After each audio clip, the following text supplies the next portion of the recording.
Welcome to Paddling Adventures Radio. I'm Sean Rowley, and with me is Derek Specht. Hello. Derek, the hot weather was here. It was. It was. Yeah, and then it disappeared. And then in the afternoon it comes back. It comes in In waves. the morning it goes away. In the afternoon it's back. I know. It's that time of year. You go to work with a hoodie and you leave work in the nude. yeah. You have to air conditioning in the day and turn the furnace on at night. Right? It's like, what's going on? Spring.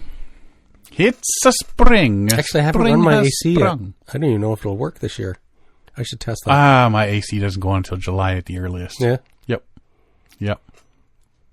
Yeah. My furnace is off. Well, it's technically on. Yeah. Just but hasn't been called to run. It hasn't been called to run. Mm-hmm. Yeah. So if it gets to that certain level in the middle of the night, then it's going to pop on. But and we've also been having the windows open too. Slept with the windows open a couple of times this week. Yeah. It's nice. Except for those cars. Yes, motorcycles and souped up cars. And the raccoon in the tree. Oh, yeah, you got one of those? Yeah, we did last night. Yeah, making weird noises too. I don't know. It sounded like they're lining up to fight, and then somebody called it off. Yeah. Other than that, yeah, it's been pretty good. The rain on the weekend, though, was horrendous. Wasn't that something? The wind, the rain. I was waiting for a cow to go flying down the street. Didn't get anything done. There's debris flying everywhere. The trees were just pushing everywhere. It's like, what's going on? Our garbage can went zipping down the driveway. Yeah. It's not garbage day. Get back.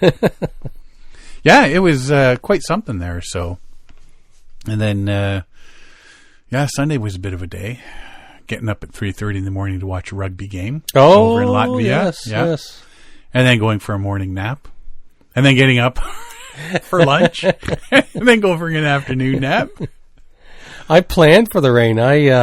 Friday night, I threw out a bunch of grass seed. I thought it was going to rain all weekend. So I overseeded the lawn on Friday evening. And then Saturday evening, I went and found bald patches and threw some more grass seed down during the rain. And I came home from work the other day, said, I'm going to mow the lawn because I haven't been able to. There was no gas in the lawnmower. It was wait a sec. Apparently it shut off because the lawn was done being mowed. Because just good timing. There's no gas in it. There was the exact amount of gas to mow that lawn. And there was just enough gas in the red gas can to do the front lawn. Front lawn. Just that was enough. it. Just enough. There you go. Yeah. Full thing. I hear a fan running. Yeah, it's my fan on my computer here. I don't know why it's running. That's not a good sign. Overheating. Yeah, that's what I'm thinking here. We're having technical difficulties. Well, I'm not. It's getting old, I think, this computer. Weird. Old. It's 2 years old. Hey? Oh, it's more than 2 years old. Is it? Oh, yeah, it's about 5 years old now. It's getting old. Anyways, the weather old. is very unpredictable. Yep. So I just hope that it's not every weekend it's raining this summer. Yes. I got no time for that kind of summer at all. It should rain weekday nights 3 to 4 times a week. And then the weekend should be sunny and warm right from Friday morning right through to Monday evening. Perfect. And then it can rain when I'm in work. Yep. There you go. And then be nice in the afternoons. And then rain when I'm in work. I will schedule it. Thanks, man. You're awesome. You're awesome. I wish that worked. So things are happening out in the world. Good things, bad things.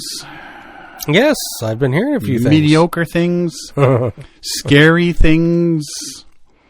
I saw this and didn't really give it much thought. And then you sent it to me going, have you read this? And I'm like, no, I really didn't give it much thought. You might want to read this. I even gave you a synopsis. You even gave me a synopsis of it. A whole bunch of point forms about issues. Yeah, and it's kind of scary. Mm-hmm. Over the last decade, Scientists have documented a rise in rusting rivers. Ancient bedrock exposed by disappearing permafrost is releasing toxic metals into Canada's northern rivers. New study says with once pristine subarctic streams now comparable in some cases to highly acidic contaminated mining sites. Findings out of the Yukon point to an unfolding environmental disaster and adds to alarm over the rapid climate-fueled changes in the north. We don't know the end point, but there's nothing about this that gives me the feeling of like, oh, we're going to be okay, says co-author Sean Carey, a professor at McMaster University. Scientists over the past decade have been documenting a rise in what are sometimes called rusting rivers. From Alaska to the Pyrenees, once clear waters are turning a turbid, bright orange in a process linked to to thawing permafrost. Not good. No.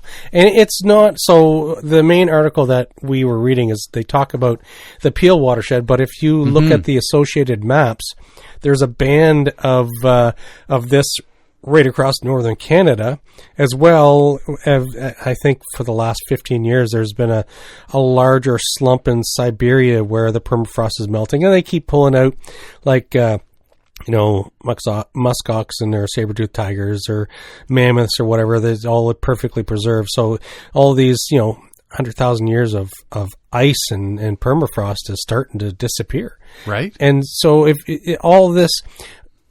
So minerals and whatever heavy metals just naturally fall through precipitation. So they're pulled up and then they rain down and they concentrate over the hardened ground, and then permafrost encapsulates them. But when the permafrost melts away, it exposes the so on top of the Canadian Shield and so on, these minerals and metals and will just start to wash off into the streams. And that's what they're seeing through this study. In some of the Alaskan headwater, scientists documented the complete loss of 2 fish species and a sharp drop in biodiversity. It's just toxic rivers. Yeah. A paper published in a leading scientific journal gives the clearest view yet of the phenomenon in Canada's subarctic and underlines the need to keep a closer eye on its potential impacts. Researchers looked at an area north of Dawson City, straddling the Yukon and Mackenzie River basins, largest North American subarctic river and major contributors to the Arctic Ocean. Because everything heads to the Arctic Ocean. Heads north, right?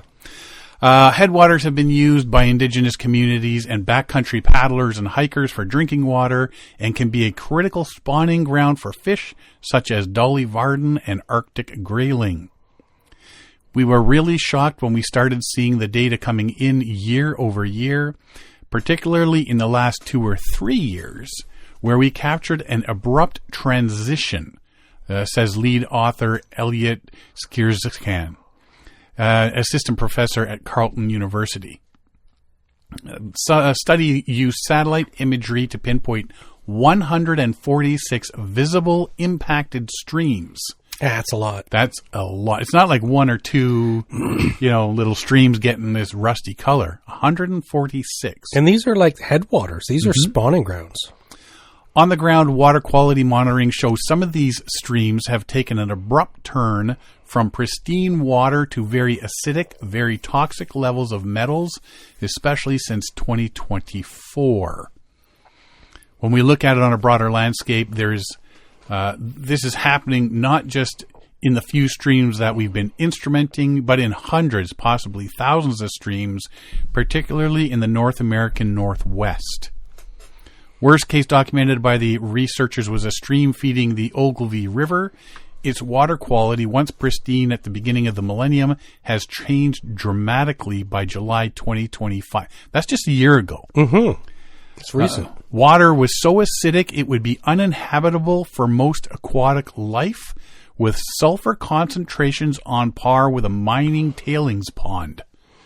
Metals such as aluminum and cadmium were detected at levels hundreds, if not thousands, of times higher than what's considered safe for humans and wildlife. A plume was visible up to 3 kilometers downstream from where the stream met the Ogilvy River. That is scary. Mm-hmm. And a lot of these rivers they're talking about and that are places where, people go canoe trip in. It's those, let's go fly into the north and do this river, do that river. And now they're getting this sort of thing. It's like, wow. And not just that, like that's where it affects, that's where we see the effect. But think about anything or anybody that lives up north in those areas, in those watersheds, like moose and deer, elk, and the fish and wolves, and indigenous peoples live up there. Indigenous peoples, communities, like this is going to be pretty serious. Like we looked earlier just before we recorded, and industrial wise, there's a way to clean this water up. It's bulky and expensive. From our point of view, we want to know, well, if I'm up there on a canoe trip, am I going to be able to filter it? Can I just drop some pellets in? Can I drop, put it in my platypus filter or what? No. No, you got to bring a barge. You got to bring a barge with all this industrial stuff to be able to clean your water. So you got to change the pH level, and you can't filter out heavy metals. Mm-hmm. It's like mineralized water. Minerals. It's not like Giardia or beaver fever, like that virus that can be filtered out, but not metals, not heavy metals. So when we had the Grail, there's different filters you can buy for the Grail. That's the one where you scoop the water in and you push the filter down and just drink out of the cup. There's one for, I think they said that if you're going to third world countries. Yes. But it's not for this sort of thing. No. Because that's I'll just take my Grail. Yeah. No, you cannot. You need a chemical treatment plant, like a wastewater treatment plant or a freshwater treatment plant. Yeah, so basically doing a city. Our research is saying you've got to go find some feeder streams. Clean, fresh feeder streams without any coloration, discoloration, and then filter that. So you're going to have to carry extra containers on your trips because water. If you have trouble finding a feeder stream, you can't filter this stuff out. And so I think in an emergency, you could... I didn't look that part up, but if you're desperate, you could drink the water, but you can't filter it, and the pH is off so badly, it's acidic. What, the rusty water? The rusty water. Oh, yeah. The pH. It'll go through you. It's going to cause intestinal problems. And it will not be a nice trip the rest of the trip. And if you're desperate enough, maybe, but you're going to have to find feeder streams to filter water there. Yeah. Well, it's the same. I mean, regular... what were you calling it? The rock flower?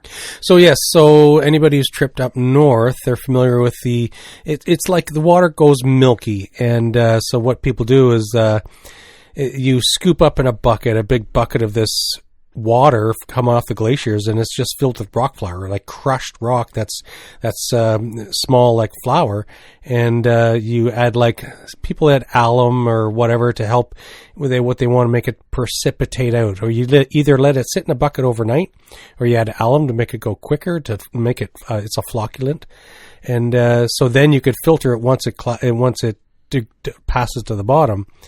Otherwise, you're just going to clog your filters. You're going to be using a filter a day type thing. Mm-hmm. So it's, but this here stuff, this heavy metals and the pH, you can't filter that out. No. You need chemical treatment. So you have to go to a feeder stream. You have no choice. You can't either that or give up water. And they're saying you can't. Yeah. There is that. There is that option. There's that option of not drinking for the entire trip. So you can't filter it. They say you can't boil it. Nothing helps because it's mineralized water. Mm-hmm. They go on to say we need to increase our monitoring, certainly because there's a mobilization of metals at toxic levels that's happening, and we need to make sure that people are aware so they're not at risk of consumption. Permafrost blanketing Canada's north is disappearing faster than it ever has since the last ice age due to human-caused climate change driven by the burning of fossil fuels. The region and the north broadly is warming faster than the global average, with temperatures rising around 2.6 degrees Celsius since 1960. Homes are being relocated, roads and airports runways are slumping as the ice-rich ground thaws and buckles in on itself or collapses into the Arctic Ocean. Methane released from decomposing soil is further heating the planet. Climate feedback loop that thaws more permafrost. As the frozen ground thaws, ancient bedrock is also being exposed to water and oxygen. It's like a vicious circle, isn't it? It is. It's compounding. Mm-hmm. It's like a catch-22 sort of deal. Mm-hmm. Weathered sulfide-rich rock releases acidity and leach metals carried by rainfall and melting snow into the streams below and degrading their water quality. It can create a visually striking barrier with clear upstream waters suddenly turning turbid terracotta as the river meets up with a tainted stream. Streams look like butter chicken, says Carrie. There's an image in your head. Right? It's like, ooh, I just need some rice. Just need some rice and some chunky pieces of chicken. Yeah, that's and the fact that we eat butter chicken and I know the color, I'm thinking that's just nasty. That's wrong. Like you'd be coming across, if you didn't know about this and you came across that, the first thing I think would be like, did a mine have a failure at a mine? Do we need to turn back? Like, would you even want to paddle in it? So think about this: if you're downstream far enough and there's enough dilution that you can't notice it. Mm-hmm. The heavy metals are still there. You just can't see it. Right? But when you get up there and you know it's there and you've just been traveling through it all. Yeah. Your canoe is dissolving underneath you. Where'd that hole come from? Yeah, I mean, they're saying it's acidic and stuff like that. So what's it going to do to... So the heavy metals and the acidity is killing all the fish. It's going. If any animals have to rely on these streams, animals do not know to avoid it. No. Maybe instinctually they might, but... If there's a smell or something that smells not, doesn't smell like proper water. Tastes wrong. Yeah. It melts their teeth when they drink it. That sort of thing. Yeah. While local impacts on specific stream can be significant, the good news for now is that larger downstream rivers have not seen a concerning drop in water quality. So it must be getting diluted enough. While long-term sulfate levels are increasing, it's not at toxic levels, and metal concentrations are still stable. So it's just in the feeder streams in the headwaters, which is for now, and which is where a lot of canoers go. It's where a lot of people go to catch fish, and it's a spawning ground for the fish for the next year, and so on. It doesn't look good. Well, I mean, that's the thing with people saying, oh, you caught that fish in Lake Ontario? I'm not eating that fish.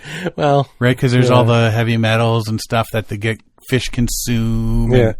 So, well, I think we need to be more about parasites than heavy metals. We don't. Lake Ontario is not that polluted yet. As the smaller streams feed into larger rivers, the water's pH goes back up, and the dissolved metals form into microscopic particles, giving the river the rusty color.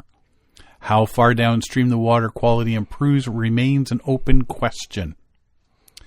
Signs of trouble are not only visible in those rusty waterways, but in the pockmarked hill slopes where the acid seepage originates. Water samples taken from those areas of dead vegetation were more acidic and metal concentrated than the streams below. Mm-hmm. The concentrations are comparable to those observed in effluents from some of the world's most contaminated mine sites. Can you imagine? Surpassing acute toxicity level thresholds for most terrestrial and aquatic organisms by several orders of magnitude. So way beyond the levels that any of them can survive on. If you're going to camp in that area and rely on the water, you might want to take some pH strips with you. You might want to just have a second canoe filled with water. Because I don't know about long-term issues with heavy metals, because if you're just up there for a week, you're just exposed for a week, but it's the acidic water in the headwaters that could be the problem. That's, you're talking the enamel off your teeth and what's going to happen to your intestines. And not only that, but some of these rivers, depending on the time of year, you could be lining your canoe, wading upstream in that water. What's that doing? Because your skin's absorbing that stuff. You're going to absorb it. Yeah. Your clothes are going to degrade. Mm-hmm. A comparison to a mining site is pointed in this region. 2017, First Nations won a landmark legal case to protect the vast majority of the Peel watershed from mining and other industrial activities. Team behind the paper would later get funding to study the link between permafrost thaw and water quality. Around that time, researchers in Alaska caused a stir when they reported some crystalline streams in the Kobuk Valley National Park that had, in the course of a year, turned acidic and orange, while 2 resident fish species, Dolly Varden and Slimy Sculpin, had disappeared. Skierskan, who had worked with the Yukon First Nations before, reached out to the Trondek-Wet'suwet'en government, who pointed him to the headwater streams of high cultural significance along the Dempster Highway corridor and Tombstone Park. For the research, he partnered with Carey, who was studying the area's hydrology since the mid-1990s. Their co-authors on the paper, Matt Lindsay, a geochemist at the University of Saskatchewan, and McMaster PhD student Andrus Seitz. We were really able to capture the water quality initially, and then this really catastrophic decline. Precipitous drop in pH, metals concentrations thousands of times above water quality guidelines, all happening with 2 to 3 year period. The team will now shift towards documenting the impacts of this abrupt shift. The research was awarded funding from the Canada Water Agency earlier this year to support work in partnership with the Trondek-Wet'suwet'en. Backcountry paddlers, hikers will also be encouraged to report any sightings of the rusted streams as the researchers continue trying to assess the extent of the issue. That's brutal. So what's interesting is that they have been studying these headwaters since the 90s. So they have noticed this drastic change. And so it's interesting that they have been I'm going to tickle my throat. It's interesting that they've been studying it for so long, and so that they were able to be there on the front line to discover and see this rapid change, which started in 2024, but more drastically in 2025. Yeah, 2 to 3 years. All I of know, a sudden, that's a big boom. change, eh? That's like a very, very rapid change. Scary, man. It is, and it's just one of those things. Is you But think to yourself, I mean, the one thing is, it's not coming from a human source. which It's a source that's already there. If you saw this orange water, this butter chicken water, butter chicken water, it's like, oh, was there a mine that lost its Right? That's the first thing you would be thinking when you see the pictures of it. Yeah, it's like You're thinking some mine just some mine, something happened and with it's a mine. not. It's just stuff that's been Hidden under the permafrost. hidden under the permafrost is now 100,000 leaching out. Yeah. And it's, definitely have to keep an eye on that. And if you are heading to the north to go on a canoe trip, We need to do some homework. you might want to take a peekaboo at this and just Yeah. make sure you're going to be safe. And if you look at a lot of the stories, if you go and if you Google this issue and you go to images, you can start seeing a lot of charts, and it shows a lot of the headwaters. It's like an S-shaped curve from the Peel region all the way across to Churchill, Manitoba, and you can see where the this permafrost melt is happening. And so it's not just isolated in the Peel; it's just where it's where they've sort of started discovering it, right? And because the Peel watershed is such a significant watershed, so it's spreading across. Right. So Alaska, Northern Canada, Russia type thing, right? So here we go. It's time to do some homework if you're going to be planning some trips in that area. Yep. Just another thing to add to the list. I know, right?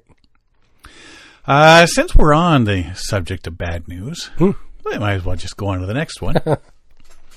A weekend adventure trip. Now, this is something that you would never think is going to happen. Weekend adventure trip turned into a horrific tragedy in Uttara Kannada, a district famous for its natural beauty and adventure sports. A man only identified as Mahesh from Bengaluru died from electrocution while river rafting the famous Kali River. People are furious, saying a resort's complete carelessness is the direct cause of this death. It is reported that the Silver Bill Resort had installed a large water pump right in the main area where tourists go river rafting. Short circuit in the pump's wiring caused electricity to flow into the surrounding water. While rafting, Mahesh accidentally got too close to this pump. As a result, he received a severe electric shock and couldn't get back, dying on the spot. Mahesh's 4 friends who were with him also felt the electric shock, but were lucky enough to escape with their lives. Villagers say they had warned the resort owner several times not to install such a dangerous pump in a sensitive rafting area, but their warnings were ignored. As soon as the incident happened, locals and security staff tried to rescue Mahesh, but it was too late. The police rushed to the spot and conducted an inspection. They are preparing to take strict action against the resort management for their negligence. There is widespread public anger over the resorts playing with tourist lives in the name of adventure sports. And we have heard about stuff like this before where it's like, let's just get the people in there for all these adventure sports and do a bunch of shortcuts and things. It's only a matter of time before something happens. But I got to say, this is the first sort of you don't expect thing like this to be electrocuted in a river, right? Especially, I mean, okay, if there's hydro lines around and there's a storm, knocks one down, and the lines are laying across the river, but that was not the case. No, the resort was using an unsafe electric pump to pump water into the resort, and there was a short circuit, and unfortunately, somebody got caught up in this short circuit. It's unfortunate. But you know what? Hopefully, I mean, things like that. Well, we've already talked about their making sure there's all the first aid training and all that sort of stuff going on. So then I think this will be added to that list of things. What do you know about surge pricing on? I know that different things do different times a day. So what is the cabs? Ubers. So Ubers do surge pricing. So if it's suddenly, and computers do all the decision making. So if suddenly it's really busy, all of the Ubers prices automatically go up. Toll roads at rush hour. Exactly. Right. Go up. Middle of the night, they're the cheapest. And I guess you could say surge pricing also includes electricity because during the middle of the day when everybody's using electricity, it costs more. That's why you schedule your dishwasher to go off in the middle of the night. Yeah. Because it's cheaper. Yeah. Avoid surge pricing. Mm-hmm. Surge pricing is an unavoidable part of our modern world. Customers pay more when demand is high for everything from ride shares to concert tickets to airfare to grocery delivery. Dynamic pricing model may soon be coming to the great outdoors. Figure this was only a matter of time. The Vermont Department of Forest, Parks and Recreation, the VDFPR, very creative, is attempting to institute flexible pricing for its campgrounds and day use fees to counteract rising operating costs. So basically, let's flip-flop the price all over the place to help pay for some of our shortcomings. Yeah, and how costs. How ticked off are you going to be because you showed up at 9 a.m. to go to the local park and hit the beach, and it's like, oh, it's $20 entry fee. Mm-hmm. But if you showed up an hour later, $10 entry fee. Mm-hmm. Yeah. It's like, what?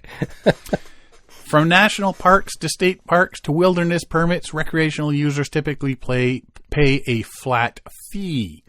To camp or backpack, state and federal agencies often charge X number of dollars per night, sometimes with additional fee per person per night. When it comes to entrance fees, visitors either purchase an annual pass or pay a standard day use fee. Price may differ at state parks depending on whether someone is a state resident or not. Okay, that all sounds regular. The VDFPR wants to introduce a more dynamic pricing model. Dynamic. I hate that word because whenever you see, dynamic, that just means it's going to cost me more. Commissioner of VDFPR may consider the following in establishing rates and fees: characteristics of the area, the type of use, occupancy patterns, market rates and value, and recovery of the cost to the department of providing such services, and any other factor. It sounds very wonky and complicated. So in the spring, when there's hardly anybody there, it's going to be cheap. But in the middle of summer, July and August, 5 times the price, right? Now, how does that work with if you book ahead, like 5 months ahead? Hey, I'm gonna book whatever. You're gonna pay the more expensive rate. But are they looking ahead like that? Yeah, are they would saying, have to be? Isn't that something? Well, I mean, that's like Canada weekend. You're gonna pay more. Sending Tracy back to Japan here. I'm looking at airline tickets, and depending on the time of year, demand, the time of the week, the time of day you want to leave, the price is all over the board. So what's going to have to do is it'll be shifting people where possible. Like if it's a holiday, people are going to go, I guess I'm going to pay the price because I want to go on Canada Day or July 4th or whatever, depending what country you're from. And you're going to pay it. Yeah.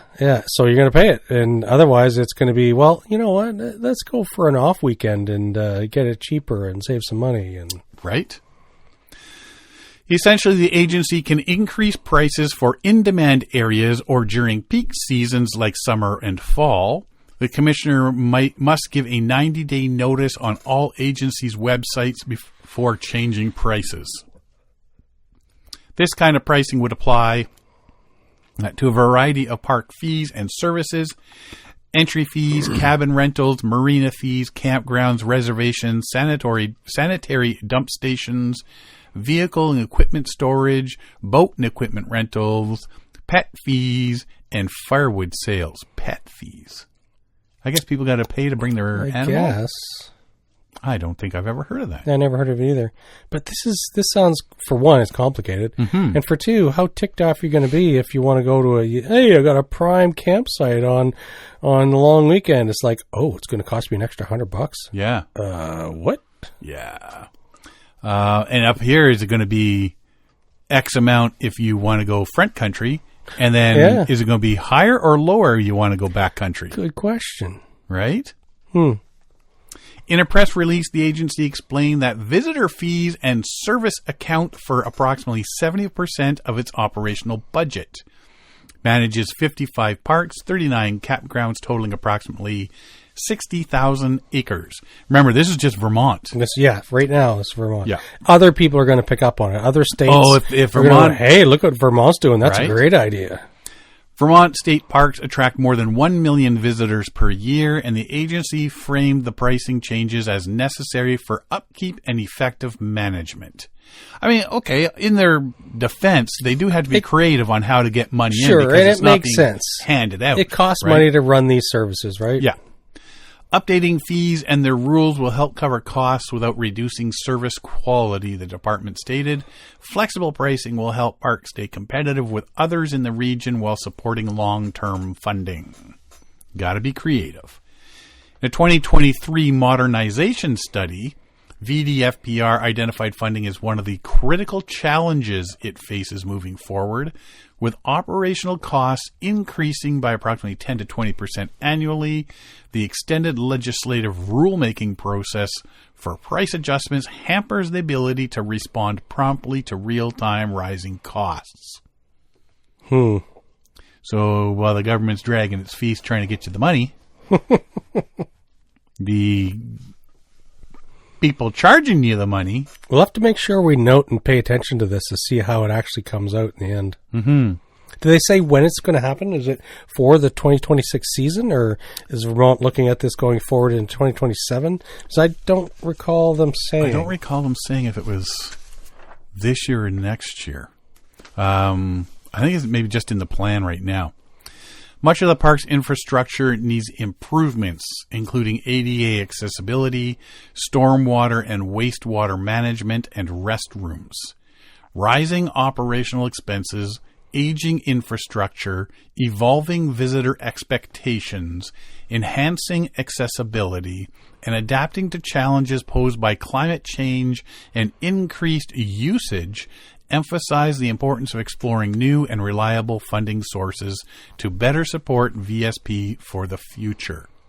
It suggests the dynamic pricing model that the agency is now attempting to institute. So like I say, it's you got to be creative, and with more people going out there, more people are using the services, and so I mean, you look at some of the Algonquin Park, for instance, the main Highway 60 corridor. Yep. Those campgrounds are constantly packed. Absolutely. And so it means the bathrooms and all that need attention constantly, more often. And what's left is going to even be more packed because we just lost Lake of Two Rivers campground. Right. So that's going to be closed for the season. Or at least a good portion of it because of the storms and that, yeah. Mm-hmm. Vermont is just one of many states struggling blah, blah, blah, to financially support its outdoor parks and programs. In February, Oregon State Parks instituted a similar dynamic pricing model for campgrounds and cabins to address an $8 million budget shortfall. So it's not a couple $100,000. We're talking millions. They need to come up with this money from somewhere. Yep. In Washington State, recent budget cuts have forced the Department of Natural Resources to close several campgrounds and limit visitor services. See, that's a double-edged sword because it's like, oh, we can't afford to run it, so we're going to close it down and make less money. So it's like, sure, it's expensive to run these services in these campgrounds, but if you start closing them, it's less revenue. Mm-hmm. So I don't know, like it doesn't make sense. Like I guess you could cut services and have it, hey, well, this is now backcountry camping. And so there's less services and less people to help out. Do you cut out the electrical sites? Do you cut out the public full washrooms and showers and that sort of deal? It doesn't make sense to just close it down. Mm-hmm. Yeah, right? In March, Indiana state officials had to abandon a plan to expand a popular state park on unused land due to a lack of funding. A recent report claimed that Michigan State Parks is facing a $748 million deferred maintenance backlog. So they haven't been doing the maintenance, and they're pushing it off, so it's going to cost more and more and more. Yep. And that's the worst thing to do. If you have an asset, you have to maintain it. And if you start pushing off maintenance, and right? Yeah. But see, then you get places like Friends of Temagami who do these maintenance trips and they volunteerism. All volunteer stuff. They got people in there right now. Well, when we were up there on the long weekend, Killarney? No. We came home Temagami. Yeah. We came home and there was a maintenance crew going in on a trip, and they're clearing portages and adding some more thunder boxes to some of the sites, all volunteer based, right? That's where you're saving cash right there. Yes. Because they were saying at one point, it used to be the provincial park, Temagami, there was saying, no, you don't come in here, you don't do this, you don't do that. They're trying to fight it. And now, come on through. We'll take your We'll accept your free stuff. Yeah. Right? So, I mean, they're not phrasing it like that, but that's exactly what it is. This is free maintenance. Unlike the federal government, almost all states can't run deficits and are constitutionally required to maintain a balanced budget. This means that during economic downturns, legislators have to make funding cuts, and parks and public lands programs often bear some of the brunt. So you either got to come up with creative ways to make money or lose the services. Yeah. So, surge pricing. Popular times, more money. But for those of us who like to go off season when there's no bugs. Yes. It's ideal. Yeah. But you know what though? Like you get winter camping up in Algonquin. A lot of people go up for Halloween. Oh, a lot of people go up for Christmas, New Year's, Family Day. New Year's. Yeah. Because it's Mew Lake. Yeah. And then Family Day. So you know if they brought that up here, those 3 weekends. Surge pricing. You know, if you're looking at $40 a night, now it's going to be $60 a night. You know, so it's an extra $30 on your 3-day sort of deal. But and with surge pricing, it is predictable. Mm-hmm. You know that certain holidays are going to be busier. Yeah. So it's like, it's if you're ready for it and you know it and you can compensate for it, financially plan for it, you know, plan for it and all that. That's one thing, but then all of a sudden it's like, oh, by the way, congratulations getting a spot. Your electrical site is no longer $48 a night. It's now $68 a night. And what about something like the Boundary Waters where you enter, or the Grand Canyon where you enter a lottery? Oh, yeah. And all of a sudden you go, well, this is your date you're going. Oh, and by the way, it's more expensive than your other 4 choices of dates. Exactly. Or because it's so hard to get in, it's everything's more expensive. Do they raise the price of everything, and then that filters out some people demanding? Yeah, right.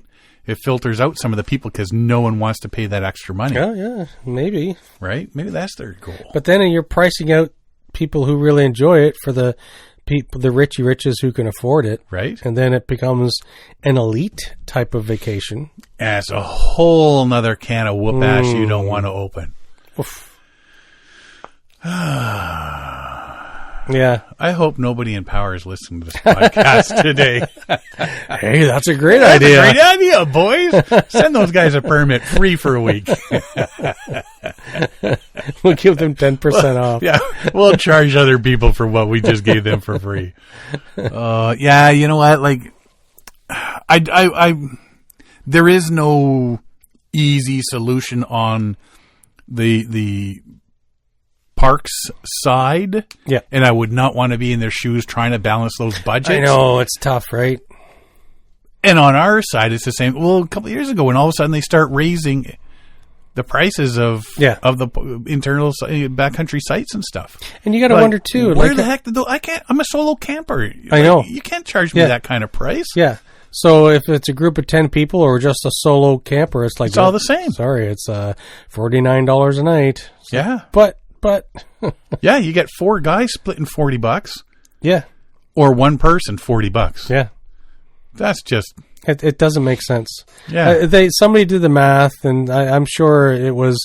You'd hope it was done intelligently, but somebody decided somewhere is just like, yeah, we'll just do a flat rate. It's like, well, no, it should, because it used to be per person. Yeah, and the one thing I was told was, well, it's too hard to make our reservation system take into account the number of people. No, it isn't. Go find yourself a 9-year-old kid. He can do your reservation system. These days, man, yeah. Come on. Give me a That's break. ridiculous, because I've been booking, and you have to say how many people are going. Right. And you get charged the $9.75 per person rate. And they charge us extra when we show up in 4 vehicles. Everybody has to pay for an extra vehicle. Extra vehicle costs. Right. So it doesn't make sense to do a flat rate. Yeah, I still, that was what, 2 years ago they started doing that? Yep. I still don't get it. Still doesn't make sense. Nope. Anyway. Getting riled up here. But you know what, though? Just to sort of keep on that. Yeah. There was a lot of people that also said, well, is the fine more What's cheaper? or less than if I'm a solo person? Yeah. If they catch me, is my fine going to come out to less than what I would have had to pay? Yeah. If I paid the nightly fee? Because if so, I'm wondering how many people actually went that route. Hey, so I saw something like that recently. It was Barron Canyon. It was a lake with 2 campsites on it. The woman and her son showed up, and it's like both sites were taken. It's like, well, wait a sec. I've booked this lake. Why is both sites filled? Yeah. So that's people playing the game and burning other innocent people, right? Yeah. Well, and a mother and her son as well, right? I know. Like that sucks. Yeah.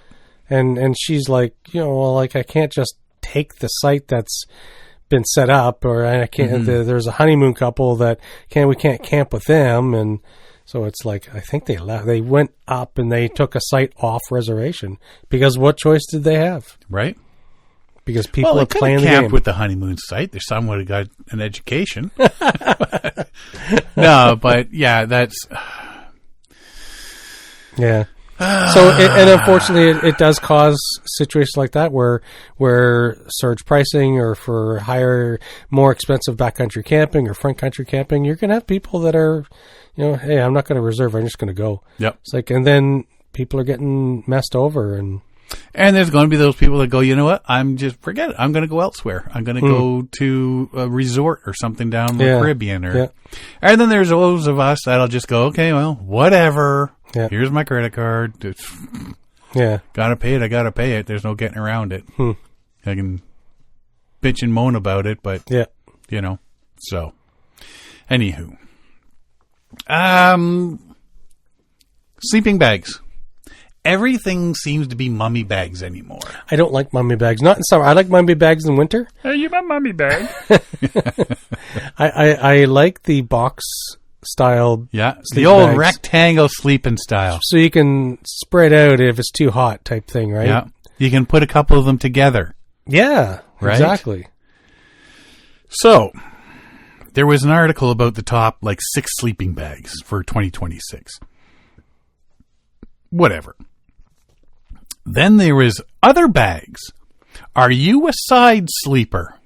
Oh, hello. I am. And this coming after me going on that trip to Shirley Lake and blowing open the the zipper on my sleeping bag because I decided I was going to sleep on my side and it just was too tight. The Nemo Disco sleeping bag. This sleeping bag has a profile that allows for really any sleeping position and can modulate its warmth. There's unfortunately no way to vent the foot box, and it's a little pricey for a camp bag. The Nemo Disco Endless Promise is a 100% recycled version of the brand's best-selling backpacking bag. This one has totally recycled PET shell, PFAS-free waterproofing, That's even good. on the hood, a 3D foot box and draft collar, 650 fill power RDS certified down. Also, wickedly comfortable, nigh impossible to extract yourself from once cozied up inside. If you can only get one bag for both camping and hiking, it's tough to go wrong with the Disco. Because as they say, that sleeping bag, disco here, disco there. I've been waiting all day to use that one. That was terrible. Most notably, the bag has some unique design elements like both vertical and horizontal baffling to prevent down migration and draftiness. The favorite element of Nemo's Disco is the thermo gills. Vertical vents that zipper open or close to dump heat and make adjustments through the night so you're always comfortable. Right so on. it's these two zippers down the front. Yeah. You can open one up and open it to let a bit of heat out. So instead of zipping down one side or reaching your arm out, you can just stick your arms out like you're in a shawl or something.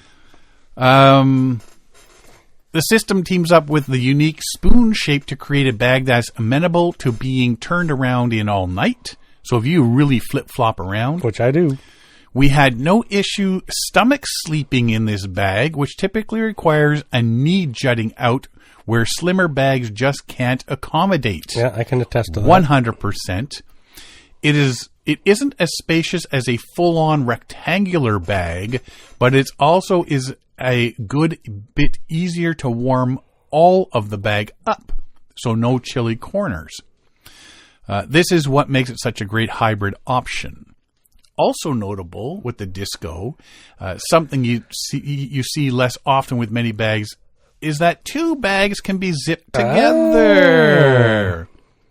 We haven't had two of the same Discos on hand to test this out yet, but can confirm the zipper slides well and the anti-snag design seems to work great every time.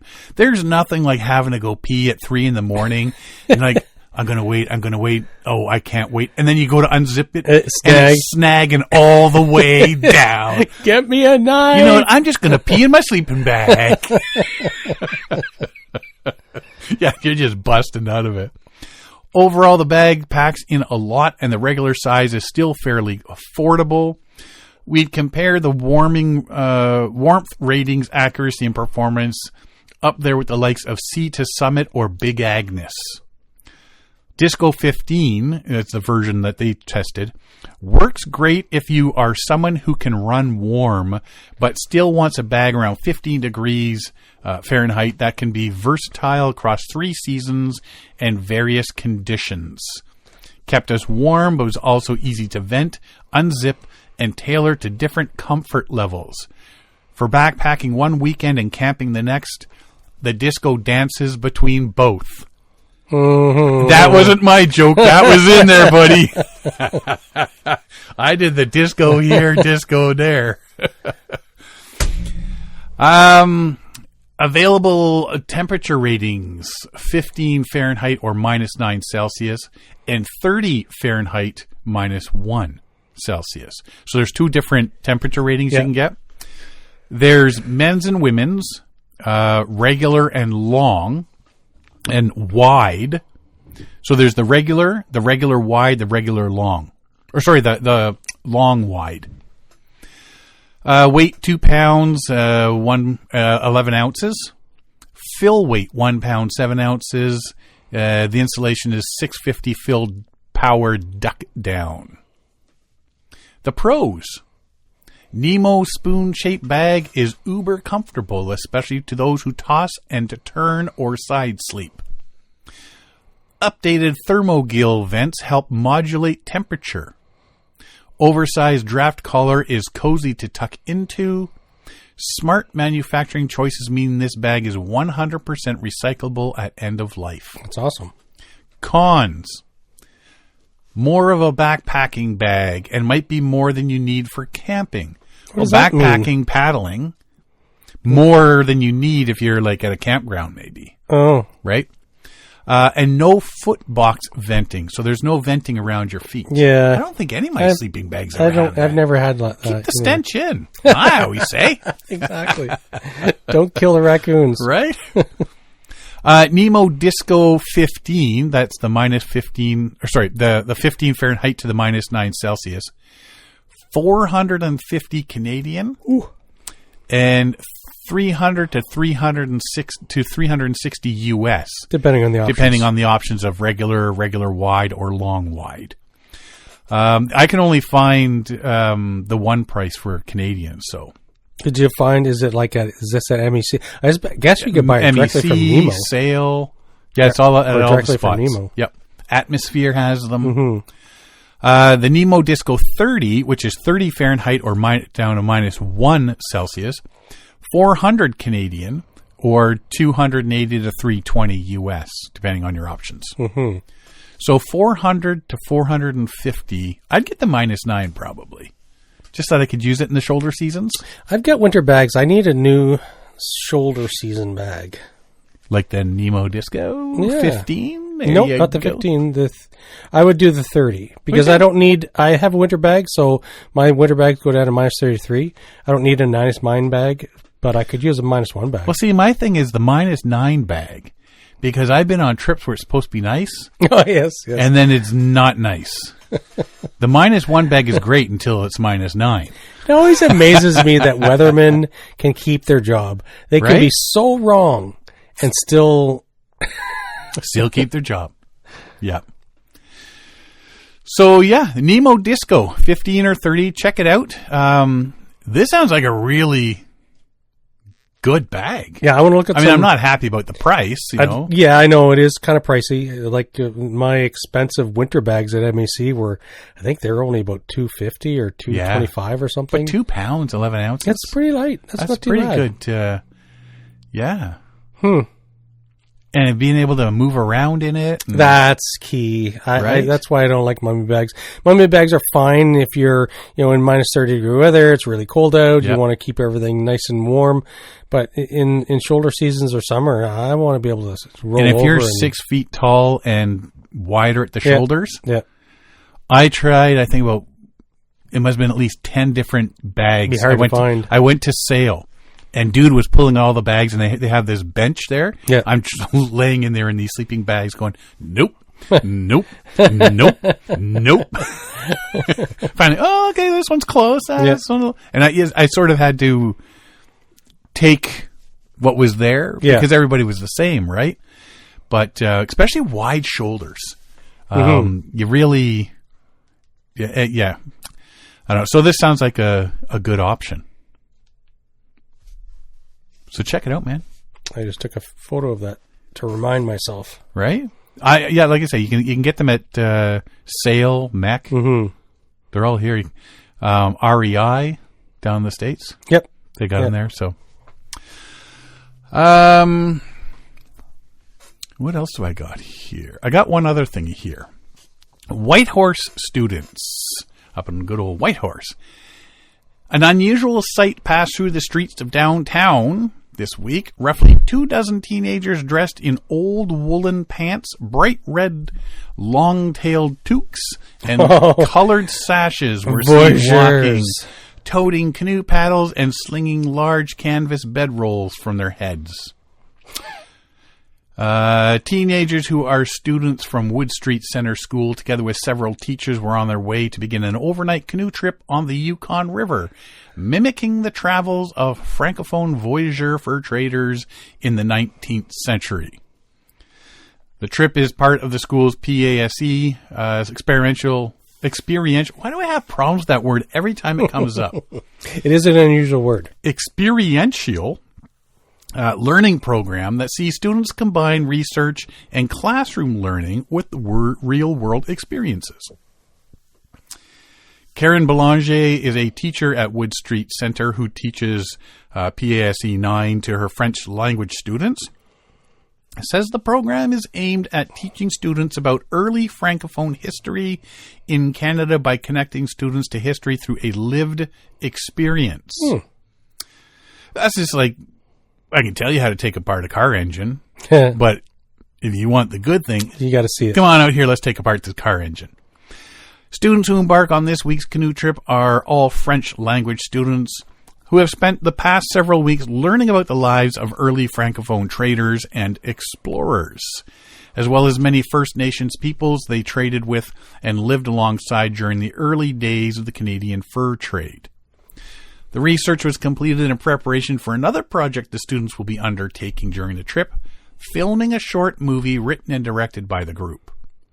Each student has selected a historical figure from the voyageur era, whom they will now play in the short film. Belanger says the creation of the film is designed to help the students gain a deeper understanding of the lives of the voyageurs. Instead of just writing a paper, they have to really go deeper. They have to have feeling and know what it means to encounter some trouble. In addition to all their food, bedrolls, and clothes, the students also loaded boxes of costumes and wigs to aid in the production of their film, which will be shot on Egg Island, roughly 21 kilometers downriver of Whitehorse. Throughout the trip, the students and their teachers planned to mimic the lives of voyageurs as closely as possible, eschewing modern tents in favor of sleeping in canvas bedrolls underneath the overturned canoes. Cool. The group's food for the trip is also historically accurate. Blue molded oatmeal. Consisting primarily of dried meat, beans, and lard. Sign me up. This is not a vacation. Right? Launching from Rotary Park, the group loaded themselves into their provisions into two massive 10-person canoes similar to size to what actual voyageurs would have used, with two smaller 2-person canoes rounding out the small flotilla. Despite the biting chill in the air, the forecasted rain ahead of them, the students showed little signs of nervousness. "I'm more excited than nervous," said 14-year-old Ben Chakel, who added that he was happy the students were allowed to take a few concessions to the modern world and add their waterproof, breathable material rain gear to the bedroll swaying from straps hung around their foreheads. The group was joined at the riverside by several parents who came to see the students off, with many photos taken, hugs exchanged, before the canoes were pushed into the water just after noon. Just like it happened the good old days when the voyageurs would leave, their mom and dad would come down. Saw them off. That's cool though. When did this happen? Now they're doing it now. Yeah. Yeah. So, does it now or no? I guess it was. They're back now. It was just last week, right? Okay, so they're already done. Yeah, so they've already done this. But no, that sounds pretty cool. Though. It is very cool. They never let us do stuff like this when we were that age. No. They wouldn't even think of it. We'd lost out, I tell you. Having to walk to school uphill both ways in the snow and the rain, that's what we got. Yeah. We didn't get to go out and live like voyageurs. Feel ripped off. Well, that's all I got. Yes. This week. Feeling ripped off and the world's in trouble. I know. It's dark. It's very dark. Yeah, I was sitting there looking at this afterwards thinking, that's not a good thing. The shocking thing, that's not a good thing. Well, it's interesting because I remember growing up and all the stuff that you learn about potential future whatevers and this, that, the other thing. But like, I don't know, the last few years with the permafrost melting and geopolitics and so on, it's like, I thought this was going to be long after I was dead. I thought, my kids are going to have to worry about this. Oh no. Now it's me that's going to have to worry about this. Sucker. Yeah, all the things that we didn't think would happen are happening. Mm-hmm. It's not good. Very fast. Extra fast. Mm-hmm. Too fast. And that's why we just like to get back out there on the water and not deal with. I know. Just unhook. Disconnect. Yeah. Well, I did get 2 trips in so far this year. That's awesome. 2 weekends out of 3. And the other weekend, the third weekend, was spent in water because it rained so much. Yeah. But my lawn looks lush and is about a foot high. Now I got to go to the gas station, get some gas in my red little gas can so I can fill my lawnmower up and do the rest of my yard. Because I've been overseeding and I've been watching the grackles eat all the seed that I put down. Mm-hmm. I put seed down like, I don't know, 2 weeks ago and then a week ago. And it's like, okay, I can't mow the lawn. I have to let the lawn grow tall so that the grackles can't eat my lawn seed, my grass seed. Right. So now my lawn's a little bit tall right now. I don't mind that at the beginning of the year. Let it grow a bit longer just so that then you can... It's all filled out and there's no big splotchy spot sort of deal, but after a while. And the other thing we did, I ordered off of Amazon these round basket thingies that hang under your bird feeders and catch all the crap. Oh. What a difference. So it's not wasted in the grass. So it's not wasted in the grass. The amount of seed that the grackles and that toss all over the place like it's Mardi Gras and confetti and they flick. If they don't like it, they just toss it out. You can see them flicking. But the mourning doves and the squirrels sit in the basket, and it just rains down. And the mourning doves are just looking like, hallelujah, it's raining birdseed. And they just mow it up. Yeah. But it's easier for them to eat it out of there than it is, and it's not getting munched into the ground and growing whatever weed is growing from the I'm growing corn. I'm growing. No, that was it was last year in planters. No, that's got to be about 4 years ago. Oh, yeah? Now the seed, we had the corn on the cob, the dried corn, and the squirrels planted it in one of our big planters, and it started growing. And we ended up growing 2 things of corn, which we then turned around and put back on the corn thingy for the squirrels to eat. So the squirrel farmers grew their own food. Yeah, there you go. They're learning agriculture. See? It's always an education around my house, my friend. Even for the squirrels. Even for the squirrels. You want food? You're going to work for it. Grow your own. There's the seeds. Yeah. There's the planter box. Grow your corn. I'll help you harvest it. Yeah. Now they could just grow other stuff. I know. That'd be awesome. Yeah. The squirrels are going to get into Bitcoin mining. Maybe. That's next week. You got nothing else? I do not. Alrighty. Woo. That seemed to be a fast show this week. But it was because it was fun. Yeah. Well, it was soul crushing and fun. It was soul crushing, but fun. Yeah. If you want to find out more about us, you can find us at our website at paddlingadventuresradio.com. We're on Facebook, Instagram, and YouTube.